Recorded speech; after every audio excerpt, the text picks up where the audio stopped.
Hola, hola, bienvenidos, buenas tardes a un nuevo programa de La Llave Psi, muchas gracias, Edu querido, programa número 78, si mal no me recuerdo. Hoy hermoso viernes, se nos vinieron los calores, hoy feriado, qué mejor excusa que para escuchar la radio, para estar tranquilos, mucha gente se ha ido, afortunados ellos, pero bueno, también pueden estar escuchándonos donde sea que estén. Y bueno, Edu, ¿cómo estás? ¿Cómo te va? Gracias ahí por estar operándonos. Esto es La Llave Psi, un programa de psicología múltiple. Esto quiere decir que abrazamos la diversidad, el pensamiento crítico, la creatividad. Bueno, de esto se trata. Múltiples técnicas, múltiples enfoques psicológicos. Eso es lo que pretendemos transmitir, herramientas, recursos, sobre todo para que podamos pensar juntos entre todos. No sé si irnos con alguna respuesta, pero bueno, por lo menos hacernos unas cuantas preguntas. Eh, bueno, bien, pueden encontrarnos en cualquiera de las redes, estamos en Facebook, Instagram, Twitter, el canal de YouTube donde van a poder encontrar todos los programitas de la radio, donde van a poder encontrar todos los vivos de los días lunes. Por lo general a las 19 horas estamos transmitiendo siempre en vivo, con alguna que otra excepción de horario. Eh, Eso también lo pueden encontrar en cualquiera de las redes.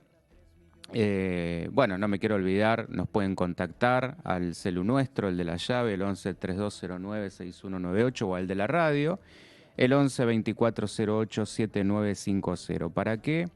Proponernos temas, pedirnos de qué quieren, qué les interesa que hablemos, que comentemos, contarnos casos, experiencias, dudas, preguntas, bueno, lo que ustedes quieran. Hoy vamos a estar con tema nuevo. Ya estuvimos unos cuantos programas con sexualidad, así que hoy ya vamos a empezar con un temita nuevo. No me quiero olvidar pasar el chivito, el recordatorio de que mi libro, va a estar hasta el 10 de este mes, 10 de octubre, en la Feria del Libro de Córdoba, de la ciudad de Córdoba, Córdoba Capital. Esto es en Plaza La Intendencia, en el stand número 34. Esto es editorial Tinta Libre Ediciones, así que quien ande por ahí, quien le interese, puede darse una vueltita, lo puede chusmear, si le gusta lo puede comprar, si no, obviamente lo puede pedir a cualquiera escribiéndonos, comunicándose a cualquiera de nuestras redes o también por Mercado Libre. Nuestro mail es layavepsi@gmail.com y visiten la página que es www.layavepsi.com, donde van a encontrar también muchísima más info sobre quiénes somos y todo lo que tratamos de brindarles. Bueno, Edu, muy bien, vamos al CEPA y ya venimos con alienación laboral.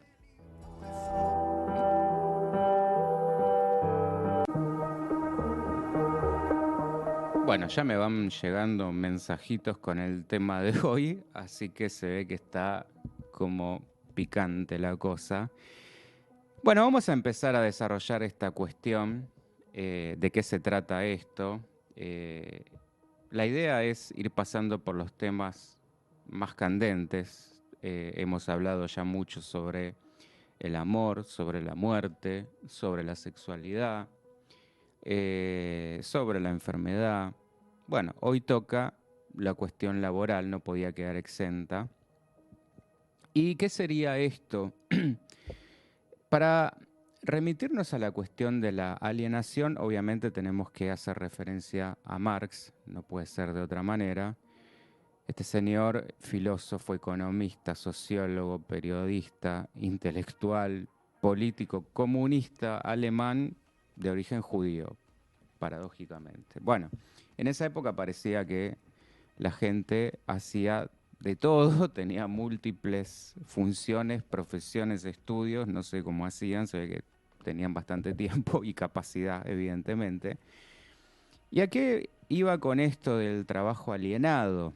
Bueno, esto va a ser un aspecto fundamental en la doctrina marxista, porque según este hombre, la división del trabajo va a ser el origen de tres realidades sociales. Primero, una distribución desigual del trabajo y de los productos que se van a crear. Segundo, con el surgimiento de la propiedad privada. Y tercero, cuando a raíz de esto surgen las distintas clases sociales. Estas distintas clases sociales lo que van a generar es la aparición de la conciencia de clase en cada uno de esos grupos, por lo cual el obrero va a tener una conciencia obrera y el capitalista va a tener una conciencia burguesa. ¿Y qué implica esto? Que unos van a ejercer el mando y que otros van a tener que obedecerlo. Esta situación, va a decir él, que termina desembocando irremediablemente en una lucha de clases. Esto si lo empezamos a analizar, ni siquiera entre líneas, estamos viendo que, creo yo, que está más vigente que nunca. Ahora lo vamos a ir desmenuzando igual. En la sociedad capitalista, él va a decir que están estas dos clases, la burguesía y el proletariado. El obrero se va a vender al burgués a cambio de un salario y el burgués se va a beneficiar del trabajo de ese obrero. Ahora, lo que él observaba es que el hecho de que el obrero no sea el dueño de lo que hace en el trabajo le va a provocar un desajuste profundo como ser humano y ese desajuste va a ser lo que él llama una forma de alienación. De esta manera, el trabajo alienado, bien digo, va a terminar generando desdicha e infelicidad, porque el obrero se va a sentir, esto que decíamos, ajeno a su propia actividad, y esta es la palabrita clave, ajeno. Chau, Dieguito, se me está rateando antes últimamente usted. Está bien, si es para descansar y reponer, ¿no? Ah, ¿a dónde? ¿Se puede decir? Acá se me escapa entre paréntesis. Familia de viaje, cuidar mascotas. Ah, pero acá, te quedás acá. Sí, sí, sí, pero tengo que ir a hacer labores de cuidador. Está bien, está bien. Pasá por casa de paso que está mi gatita que necesita cuidados. Bueno, decíamos esto entonces. El obrero se va a sentir ajeno a su propia actividad y de alguna manera, como no trabaja para satisfacer sus propias necesidades, sino que trabaja para un sistema capitalista que le va a pagar con un salario de subsistencia, esto es lo que empieza a generar esa insatisfacción. Y por otra parte, el trabajo capitalista limita la libertad y la felicidad de esa persona, de ese individuo, porque no hay una cooperación, sino una competencia hostil. Obreros contra otros obreros. En síntesis, Marx lo que termina viendo es que esto del trabajo alienado va a ser una forma de deshumanización del hombre, del individuo y del conjunto de la sociedad toda. Ahora, si nos metemos con la cuestión psicológica, con la dimensión más psicológica del término, el trabajador pasaría a ser una mercancía, o sea, una suma de dinero utilizable, una mano de obra, para que ese dinero se multiplique. La alienación va a ser el proceso por el cual, si tuviéramos que definirla de alguna manera, por el cual las personas se vuelven, de vuelta a esta palabrita, ajenas al mundo en el que viven. Nos habla esto de un alejamiento del yo, es decir, como si de alguna manera nos priváramos del derecho a pensar y pensarnos como autores de nuestras propias acciones y ser dueños de nuestro propio trabajo.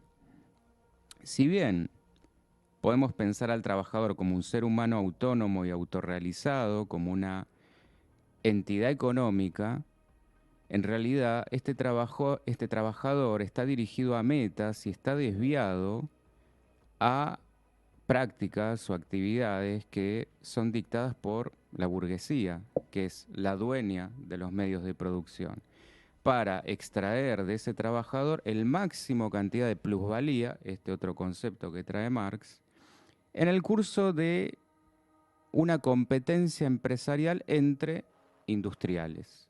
Esto, contextualicemos, surge justamente a raíz de la revolución industrial. Ahora, Marx y Engels acá van a coincidir en que la característica principal de la naturaleza humana va a ser la transformación de la naturaleza justamente a través del trabajo. Al actuar sobre la naturaleza, el hombre la modifica y también se modifica a sí mismo. ¿Esto qué implica? Va a implicar una facultad de representación por parte de las personas en su trabajo. No obstante, ¿qué pasa acá? El trabajo bajo esta forma del capitalismo pasó a ser, va a decir Marx, para el obrero una maldición en lugar de ser una necesidad o una fuente de alegría para autorrealizarse. En otras palabras, Marx empieza diciendo que el hombre es un ser natural, es decir, el hombre necesita estar en contacto directo con la naturaleza para poder satisfacer sus necesidades. Esta relación del hombre con la naturaleza no representa una alienación, todo lo contrario, es una relación vital. La alienación surge justamente cuando, producto del trabajo del hombre, en lugar de satisfacer su necesidad, se vuelve algo ajeno. Otra vez esta palabrita que insiste. Hay un corrimiento de la naturaleza, nos hemos desviado de la naturaleza. Entonces, cuando aparece que esto se vuelve algo ajeno, a través de lo cual el hombre se vuelve esclavo cada vez más y más y más de las cosas que produce, su vida le termina perteneciendo al objeto y no al revés. Lo pensó también de esta otra manera. El obrero es libre de cambiar de capitalista, es libre de trabajar, pero no es libre de desprenderse de la clase de los capitalistas. O sea, no se puede desprender del capitalista a quienes de alguna manera se ha alquilado o se ha vendido sin renunciar a su existencia misma. El trabajador no obtiene el fruto o no recoge el valor de lo que produce, que sería la plusvalía, y esta explotación es lo que lo va a privar de sus herramientas artesanales. Entonces, a raíz de esta división del trabajo, de alguna manera va a desconocer o va a ignorar lo que está produciendo y eso termina significando que está fragmentado o alienado. Acá está la cuestión. Cuando hablábamos de este corrimiento o alejamiento del yo, es esta separación y esta fragmentación. Entonces, una consecuencia de esta enajenación va a ser la del humano por el otro humano, es decir, esta lucha donde hay una confrontación sobre todo de uno con uno mismo y con los otros, con sus propios pares. Yo voy a dejar los mensajitos de las experiencias para el segundo bloque. Mientras tanto, anímense, ya tengo un casito acá para comentar, pero anímense si se van acordando de experiencias donde esto les suene bastante familiar. Hablamos de maltrato laboral, acoso laboral, precarización laboral. Bueno, de esto creo que sobra en la Argentina y más que nada en estos tiempos. Continuando un poquito con esta dimensión psicológica, fíjense que Marx nos trae algunas palabras que suenan bastante, que nosotros ya las hemos mencionado. De hecho, cuando hablábamos, fíjense cómo todo se va interrelacionando, que incluso cuando hablábamos de sexualidad, estas cuestiones también aparecen estas palabritas en el mundo laboral. Él habla de un fetichismo de la mercancía. ¿Y a qué va con esto? Que el dinero va a ser para Marx la mercancía más alienable y más fetichizada. O sea, el fetichismo de la mercancía, esto le está tomado así, lo define propiamente en su obra más conocida, El Capital. Para que tengan una idea, estamos hablando del año 1867, donde va a describir la percepción de ciertas relaciones, especialmente esto que hablábamos, la producción y el intercambio, no como relaciones entre personas, sino como relaciones sociales entre cosas. Es decir, el dinero y las mercancías que se intercambian en el mercado.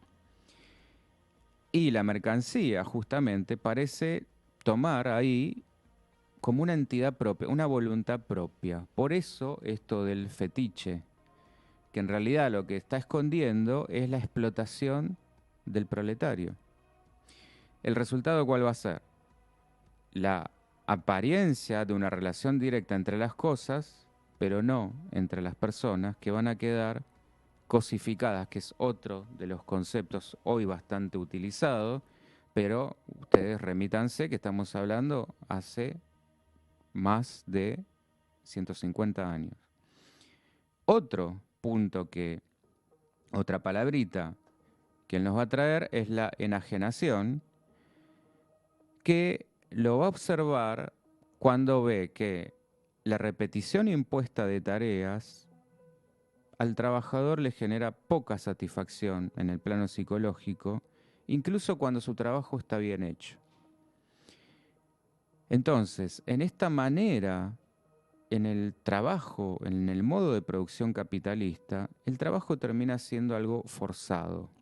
O sea, el trabajador solo puede rechazar la compulsión salarial a expensas de su vida y la de su familia.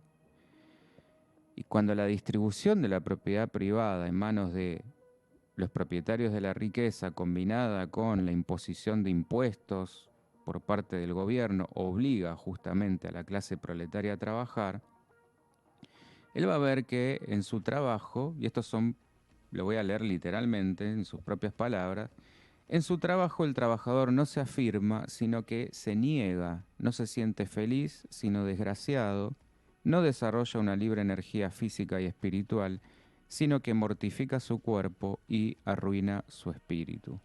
Bueno, por eso es que el trabajador solo se siente sí mismo o plenamente fuera del trabajo y en el trabajo está como fuera de sí. Acá es donde una vez más aparece esto de la alienación. Él va a decir que el trabajo es externo al trabajador, que no pertenece a su ser esencial, no es parte de su ser. Cuando la mente está controlada y dirigida por el capitalista, le va a pertenecer a otro, porque no puede crear libre y espontáneamente. Y yo creo que acá está una de las grandes claves. No hay creatividad, no hay espontaneidad, y cuando esto sucede, obviamente, de alguna manera morimos.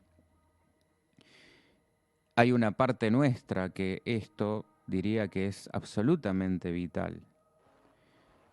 Bueno, va a agregar Marx que la extensión de la maquinaria, y esto trasládenlo al contexto actual, o sea, en ese momento esto recién estaba arrancando, la extensión de la maquinaria y la división del trabajo convirtió a hombres, mujeres y niños en meros instrumentos, entre los que no hay más diferencia que la del costo. Entonces, los seres humanos, como somos capaces de objetivar nuestras intenciones a través de una idea que tenemos de nosotros mismos, es decir, nos podemos posicionar como sujetos y lo que producimos como objeto, esto el animal no lo puede hacer, el animal no se objetiva a sí mismo, no se percibe como sujeto y sus productos como ideas o como objetos, porque sus acciones son meramente instintivas, no son libres. Ahora, esto que decía hace un ratito, la falta de iniciativa y de creatividad le quitan todo encanto a lo que pudiera ser el mundo del trabajo. El trabajo desprendido de la creatividad, del arte, de la espontaneidad, se convierte, como decía Marx, en algo forzoso para la mera subsistencia, en algo como si fuera un animalito que tiene que hacerlo para cubrir sus necesidades instintivas. Y en esto va a decir Marx que el trabajador se convierte en un simple engranaje de esta máquina, del que solo se le exige una operación mecánica, rutinaria, repetitiva, monótona, de fácil aprendizaje y, por supuesto, muy fácilmente reemplazable y de bajo costo. El otro punto que nos va a traer, y hoy que es una palabra bastante ya conocida, es la cosificación. El capitalismo va a decir que reduce la actividad productiva a esta mercancía comercial de la que hablábamos, que puede ser justamente comercializada en el mercado, más que como una actividad socioeconómica constructiva que va a formar parte del esfuerzo colectivo común realizado para la supervivencia personal y el mejoramiento de la sociedad. O sea, no pasa por ahí, sino que justamente es una pieza más entre muchas que puede ser vendida y mientras más bajo sea su costo, más fácilmente va a ser vendida. Entonces, en una economía capitalista, los empresarios que tienen los medios de producción van a establecer ese mercado de trabajo competitivo para extraer del trabajador tanto su trabajo, es decir, tanto valor como sea posible, en forma de capital.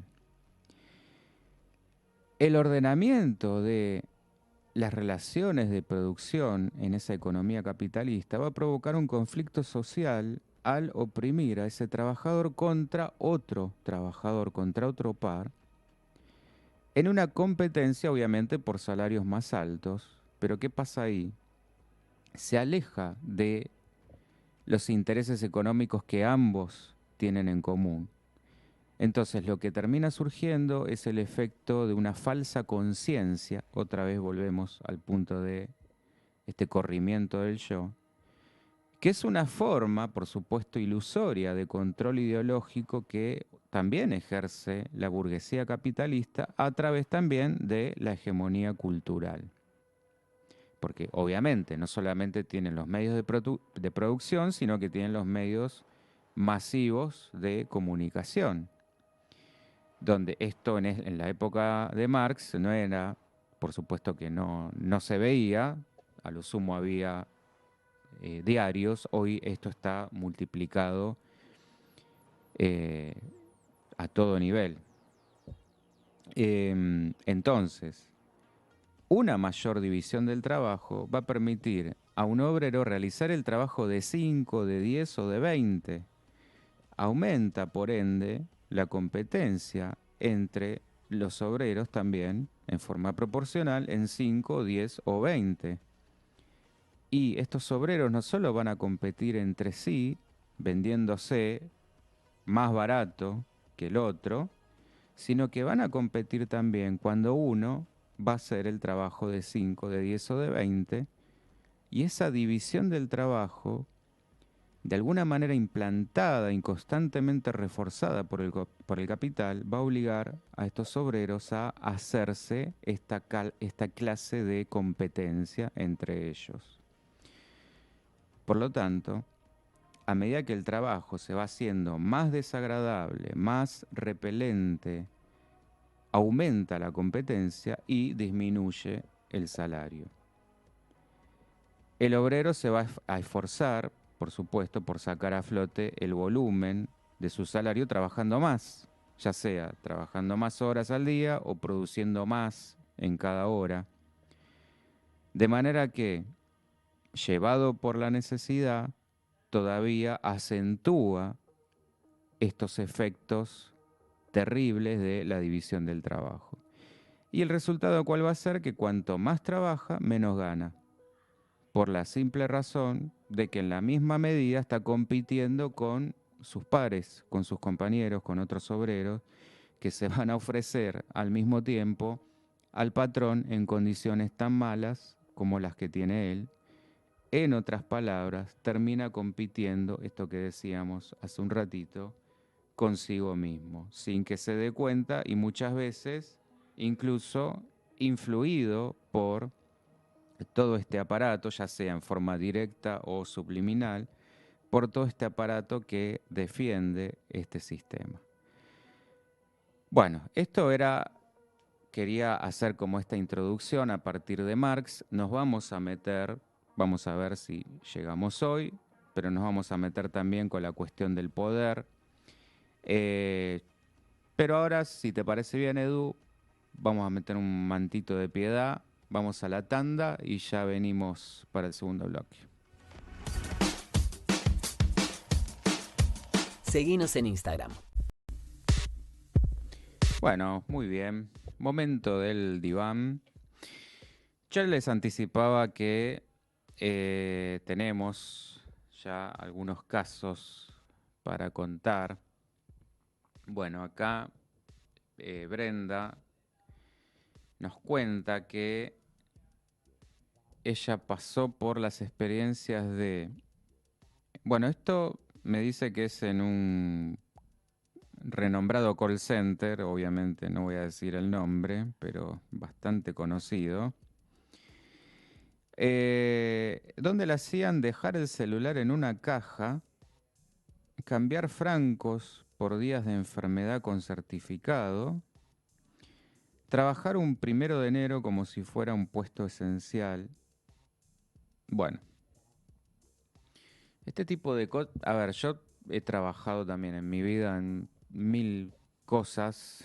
He sido bastante tiempo, he pasado por varios call centers, bastante tiempo he trabajado en el ámbito comercial.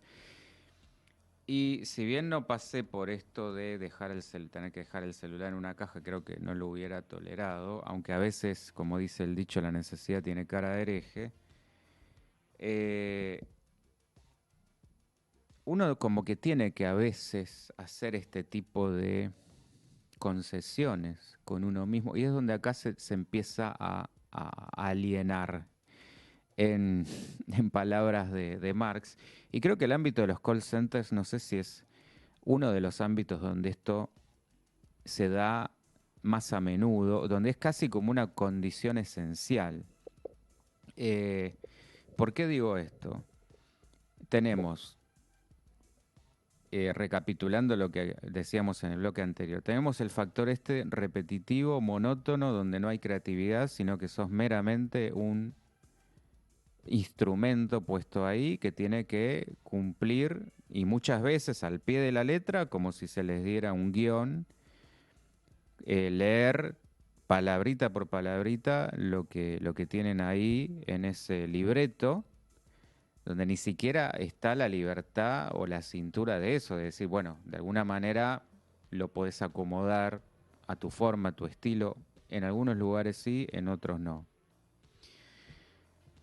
Por otro lado, esta cuestión de el rendimiento, la exigencia permanente por llegar a un cierto objetivo, como de alguna manera si uno fuera un autómata, donde lo humano empieza a contar cada vez menos. Esto que decía ella de cambiar francos por día de enfermedad con certificado, o sea, es el rendimiento por sobre todo. No me interesa si te pasa algo, si te enfermas, recuperarlo de alguna manera para no perder justamente esta efectividad o el promedio o lo que sea.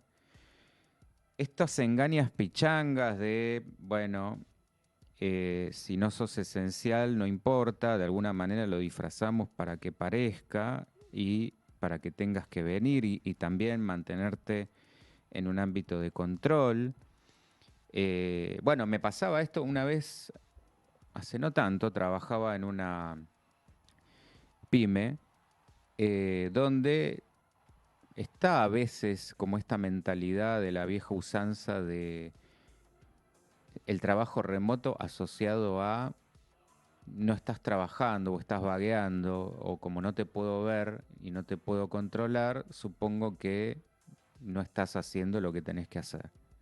Bueno, esto sigue estando vigente, aunque parezca obsoleto en muchos pensamientos de gente, no sé si decir, no quiero caer en el prejuicio de más grande o gente de otra época, pero también por ahí se da en gente, aunque les parezca mentira, gente de nuestra edad o de esta época. Eh, bueno, ni hablar con la cuestión típica de que se está viviendo en esta época, que hay una suerte de precarización muy, muy grande en cuanto a lo que es trabajo en negro, donde muchas veces esto de, yo decía lo de la engaña pichanga, bueno, esto por supuesto es incomprensible si viene un europeo, no le entra en la cabeza, pero más allá de eso, eh, muchas veces estas cosas de, bueno, mira, a mí me ha pasado de ir a entrevistas donde si, por ejemplo, te toman una supuesta prueba y si, por ejemplo, no vendes en un día, no quedás. Esa es la prueba. Donde uno se ve, por supuesto, totalmente presionado, pero además, ¿qué lectura? Yo me pongo del otro lado y digo, ¿qué lectura, qué podés sacar? Por más que esa persona, si vos viste que le puso toda la actitud que de verdad tiene, como la pasta, por ahí, por algún motivo no se le dio, bueno, yo le daría la oportunidad porque veo que es una cuestión de que no tuvo, como digamos, las cuestiones alineadas en ese momento, o en esa jornada, para que no se terminara efectivizando el gol, vamos a decirlo de esta manera, pero si veo que se comió la cancha, creo que sirve. Bueno, esto parecería estar como de alguna manera, eh, parecería ser la visión de una persona atrás de un escritorio que solamente toma decisiones en base a un Excel absolutamente frío, deshumanizado, que si el número está, seguimos, si el número no está, fuiste, descartado. Estas son las cosas con las que nos estamos... Ni hablar cuando hay mala fe deliberada de, por ejemplo, que esto también está siendo bastante abunda muchísimo, esto de desconocer relaciones laborales. Por ahí una persona que estuvo meses, y hablo de más de 3, o sea, pasando el periodo de prueba, o años, pero nunca fue declarada su actividad, o sea, todo el tiempo en negro, y después se desconoce. Por algún motivo, no sé, hay un recorte o por X cuestión la echan o lo echan. Entonces empieza el famoso intercambio de telegramas, donde eh, uno, por supuesto, simplemente pide o demanda que se le pague lo que se trabajó, los servicios prestados, y la otra parte lo niega tajantemente porque, claro, esa persona no estaba declarada. Ahora, hay que ser bastante para justamente caer en este tipo de prácticas, pero suceden. Donde no hay un marco donde esto esté controlado, regulado, reglamentado, por supuesto que este tipo de abusos se potencian, se multiplican. Vamos a verlo en relación a lo que sería una suerte de psicología del poder y del dominado. ¿A qué voy con esto? Uno de los problemas principales que encontramos desde siempre, diría, en la humanidad, es justamente esto, el deseo de dominio y la aceptación servil de los dominados. Hay un escritor y filósofo, Huxley, que lo va a decir bastante claramente, en palabras literales, en mayor o menor medida, todas las comunidades civilizadas del mundo moderno están constituidas por una cantidad reducida de gobernantes, corruptos por demasiado poder, y por una cantidad grande de súbditos corruptos por demasiada obediencia pasiva e irresponsable. Bueno, ¿qué manera mejor o más clara de describir el mundo, diría, de siempre y actual? Pensemos que la sublevación y el no conformismo estuvieron en el origen de la revolución, por ejemplo, americana, que fue de hecho la más exitosa en la historia de la humanidad en lo que se refiere a la protección de las libertades individuales. Ahora, el psicólogo Erich Fromm va a decir que, al contrario de lo que se piensa, el poderoso es un sujeto débil y enclenque psicológicamente, que para rellenar su personalidad y su vacío existencial necesita del dominado. Un poco en esto coincidiendo con lo que hablábamos de Marx. Ahora bien, la relación dominante-dominado no se va a limitar al poder político, sino que por supuesto se extiende a la relación hombre-mujer como una comprobación del complejo de inferioridad del varón que no soporta que la mujer lo sobrepase. Bueno, y creo, en este país, salvando las diferencias políticas, esto creo que es indudable. Eh, También va a ser la relación maestro-alumno que puede esconder la ignorancia del primero cuando, por ejemplo, algún que otro maestro se enoja con preguntas que estima fuera de lugar para no salirse del guión que tiene establecido. Y en la relación empleador-empleado, en empresas donde se busca esto que decíamos hace un ratito, la obediencia absoluta sin dar lugar a cuestionamientos.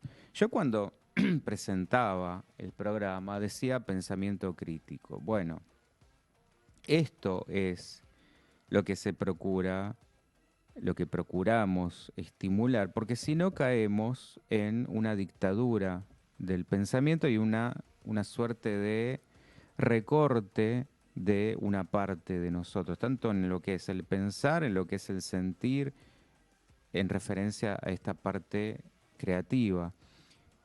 Y es ahí donde se da cuando las personas tienen que verse obligadas a, de alguna manera, venderse en pos de subsistir, pero terminan trabajando a total disgusto, o sea, no se vuelve un placer el trabajar, sino en una absoluta necesidad. Ahora, ¿qué pasa por la mente de quien detenta este poder? Según otro psicólogo, esto es un asunto de pura maldad. No como diría la visión convencional, patológica de enfermedad mental, sino maldad en cuanto a desórdenes en el sentido de los valores que son muchas veces tolerados por miembros de la sociedad. De hecho, pensemos también que los actos de muchos gobiernos serían considerados criminales si esto se llevara a cabo en la vida privada. ¿Cómo podríamos corregir de alguna manera este mal, ya sea en la esfera pública o en la privada? Bueno, si en primer lugar se condenaran enfáticamente todo tipo de abuso, como hablábamos con el tema anterior, en sexualidad, y si se castigara esto severamente, con todo el peso de la ley. Entonces ahí uno podría decir que el problema se circunscribe al poder, porque los dominados de alguna manera eligen dejarse dominar, pero con esta forma de pensar, todas las tintas quedan cargadas con los dominados haciéndolos culpables y ninguno cambia y el sistema se perpetúa. Bueno, de más está decir que no nos vamos a referir al poder en el sentido de facultad de hacer o decir algo, sino al dominio de otro o de otros, lo cual lamentablemente en algunos casos incluso ha sido justificado por grandes pensadores como Aristóteles. Él decía, unos han nacido para mandar y otros han nacido para obedecer. Tolstoy, conocido escritor ruso, nos va a decir que este tipo de poder basado en el dominio es la antítesis del amor. En esto estoy bastante de acuerdo. Y que el amor es la luz que se va a entregar al otro al efecto de mejorar su alma, su mente, su conocimiento. Bueno, a nivel social, nosotros hemos pasado, vamos a decir, de una democracia a una cleptocracia. Es decir, los gobiernos de ladrones de libertades, propiedades y de sueños. Entonces, en este sentido, quería traer también el pensamiento de un economista, Leonard Reed, que dice: nosotros en Estados Unidos nos equivocamos al recurrir a la expresión gobierno, puesto que esto significa mandar y dirigir, lo cual debemos hacer cada uno de nosotros con nosotros mismos, pero no con el prójimo. Usar esta palabra es lo mismo que referirse al guardián de una fábrica como gerente general. Y Jefferson, Thomas Jefferson, decía que cuando la gente le teme al gobierno, estamos frente a una tiranía, mientras que cuando el gobierno le teme a los gobernados, estamos frente a un pueblo libre.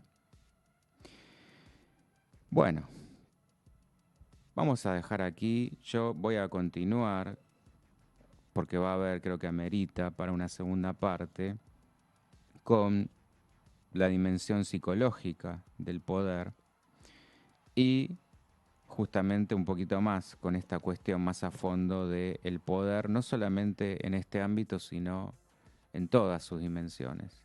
Vamos, Edu, a una canción y ya venimos.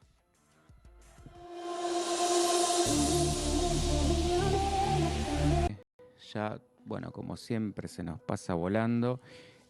Sonaba recién una versión reversionada del clásico de ABBA, que por ahí sonaba medio extraño para la temática, pero como el poder abarca todas las formas, digamos que también está relacionado con la sexualidad, ya lo vamos a ver, y por supuesto con la temática de hoy.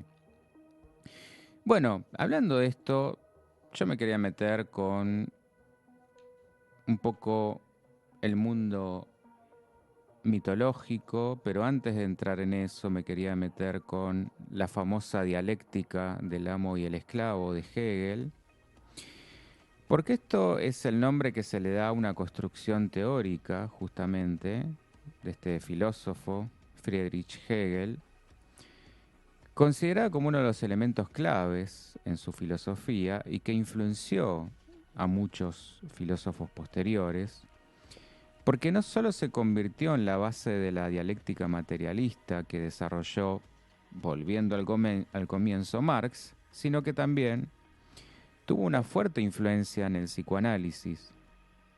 Bueno, él va a decir que la realidad humana se condensa en lo que llamamos la historia universal.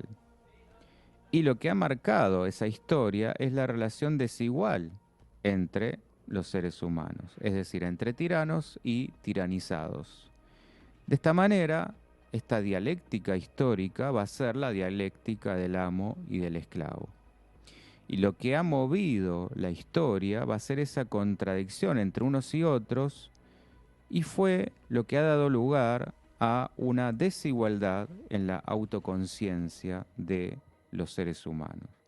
Él va a decir que el pueblo es aquella parte del Estado que no sabe lo que quiere.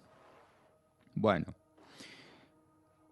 pensemos que en Hegel la dialéctica es una forma de razonamiento en la que se oponen dos tesis que a su vez conducen a nuevos conceptos que van a superar esa contradicción. Vamos a arrancar con una tesis que plantea un problema, le sigue una antítesis que la contradice y llegamos a una síntesis que va a venir a ser una solución o una nueva perspectiva sobre ese asunto. Entonces, en esta dialéctica, el deseo va a tener una posición muy importante. Él va a decir que los animales tienen un deseo que se satisface con un objeto inmediato, esto que decíamos en el primer bloque. El animal no es consciente de lo que desea. En el ser humano, en cambio, las cosas son distintas. Eh, la historia humana se va a inaugurar cuando hay dos deseos humanos enfrentados. Lo que el ser humano desea es ser deseado por otro ser humano. En otras palabras, ser reconocido por el otro. Entonces, Hegel va a decir que el deseo humano es fundamentalmente deseo de reconocimiento, que esto después lo toma Freud.